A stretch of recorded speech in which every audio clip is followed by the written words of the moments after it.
চৌধুৰীয়েতো বাপেক মাকে গৰুৰ মাংস খায়। মই বুজিলো তেওঁ অপেনলি ছাপোৰ্ট কৰিব, আমি অপেনলি বিৰোধিতা কৰিম। যি ঘৰত অসমত সত্ৰাধিকাৰ আছে, অসমত কামাখ্যা মন্দিৰ আছে, অসমত বটদ্ৰৱা থান আছে, এই অসমত গৰুৰ মাংস খাব দিম আমি? মই মিয়াকে গৰুৰ মাংস খোৱা বন্ধ কৰাইছো, আৰু এইবাৰ খুনকি চৌধুৰীক গৰুৰ মাংস খাব দিম নেকি?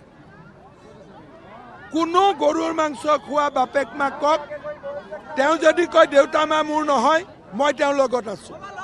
তেওঁ কওক যে মোৰ দেউতা মাই গৰুৰ মাংস খায়, মই এজন সনাতনী হিন্দু, মই দেউতা মাক ডিজন কৰিছো। কালিৰ পৰা কি কৈ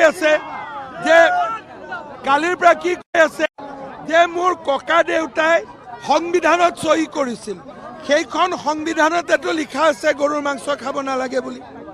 ককাকৰ কথাটোতো মানিব লাগে। খুনকি চৌধুৰী ইলেকশ্যন জিকে নিজিকে বাদ দিয়ক, ৰাইজক ক'ব লাগে দেউতা মাক মই এৰি দিলো, গৰুৰ মাংস খোৱা পাৰ্টিৰ লগত আমি নাই। আপুনি ভোট দিব নেকি গৰুৰ মাংস খোৱা মানুহক? গৰুৰ মাংসক আমি পূজা কৰো, কোনজন সত্ৰাধিকাৰে তেওঁক ভোট দিব? অসমত মাজুলী আছে, কামাখ্যা মন্দিৰ আছে, বটদ্ৰৱা থান আছে। ইলেকশ্যনৰ পিছত কেটেল প্ৰিভেনশ্যন এক্টত দেউতাক মাকৰ ওপৰত মই একশ্যন লৈ আছো। বাকী চব মই মানিম, গৰুৰ মাংস খোৱা মই নামানো। এইটো কোন হয়? কি বাহাদুৰি দেখাই আছে? আমি কি হিন্দু মানুহবোৰ মৰি গলো? অসমত কামাখ্যা মন্দিৰৰ তলত এতিয়া গৰুৰ মাংস হ'ব, মাজুলীৰ তলত গৰুৰ মাংস হ'ব, বটদ্ৰৱাত গৰুৰ মাংস হ'ব। কি কথা কয় এইবিলাক? লুৰিণজ্যোতি গগৈয়ে ক্ষমা খুজিব লাগে। আজি হিন্দু মানুহক অপমান কৰি আছে, বাৰে বাৰে কয় ছোৱালীক টাৰ্গেট কৰিছে।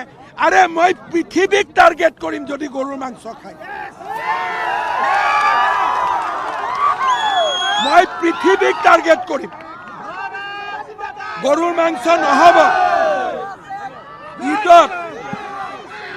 ঈদত ধুবুৰীত গৰুৰ মাংস অনাৰ কাৰণে মই শ্বুট এণ্ড চাইট অৰ্ডাৰ দিছিলো, আৰু আজিকালি মুছলিম মানুহেও মোৰ কথাত গৰুৰ মাংস জেগাত মহৰ মাংস খায়।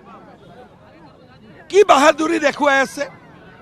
এইবিলাক যোনে ছ'চিয়েল মিডিয়াত গৰুৰ মাংস খোৱাক ছাপোৰ্ট কৰি আছে নহয়, তেওঁলোকক মই কৈছো কামাখ্যাক অপমান নকৰিব, শংকৰদেৱক অপমান নকৰিব, বটদ্ৰৱাক অপমান নকৰিব, মাজুলীক অপমান নকৰিব। হিমন্ত বিশ্ব শৰ্মাৰ লগত যদি টক্কৰ ল'ব লাগে ল'ব, ময়ো এঘৰি যুঁজিম। অসমত এনেকে গৰুৰ মাংস খুৱাই দাঁতেদি গৰুৰ মাংস কামুৰি ইনষ্টাগ্ৰাম দিয়া নচলিব। ইয়াত আইন আছে, 3 বছৰ জেল হয়। কোন এইটো ওলালে চৌধুৰী? গোটেই হিন্দু মানুহক অপমান কৰিব কোন হয়?